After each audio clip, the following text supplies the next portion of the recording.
Hello guys, welcome to my channel. তো তোমাদের সাথে আবার একটা নতুন ভিডিও নিয়ে চলে আসলাম। তো আজ আমি করছি আম মাখা। প্রচণ্ড গাইজ গরম পড়েছে, আর গরমকালে আম মাখা না খেলে কি হয় বলো। তো প্রথমেই আমি আমগুলোকে ধুয়ে ভালো করে ছাড়িয়ে নিয়ে এবার আমি আমগুলোকে থেতে নিচ্ছি। আর হ্যাঁ, তোমরা গরমে কে কোথা থেকে আমার ভিডিওটা দেখছো অবশ্যই আমায় কমেন্ট করে জানিও। আর তোমাদের ওখানে কীরকম গরম পড়েছে জানিও। জানি সব জায়গায় প্রচণ্ড গরম।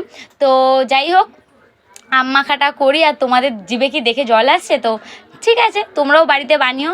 আমি আম মাখাগুলো এবার করছি হচ্ছে শুকনো লঙ্কা বেটে নিয়েছি, নুন দিয়ে নিলাম, ভালো করে ওটাকে মাখিয়ে নেব। তারপরে লঙ্কারগুলো বিট নুন আর একটা কাঁচা লঙ্কাও আমি দিয়েছিলাম। তারপরে হচ্ছে গিয়ে কাসুন্দি দিয়েছিলাম। আর কাসুন্দি দিয়ে আমি শুধু চিনিটা দিতে ভুলে গেছিলাম। আর আমার ভিডিও তোমাদের কেমন লাগে অবশ্যই কমেন্ট করে জানিও। প্লিজ একটা লাইক করে দিও। আর প্লিজ আমার চ্যানেলটা যে এখনও সাবস্ক্রাইব করোনি প্লিজ সাবস্ক্রাইব করে দিও। আর যারা যারা চ্যানেলটা সাবস্ক্রাইব করে দিয়েছো তাদেরকে অসংখ্য ধন্যবাদ, থ্যাংক ইউ সো মাচ।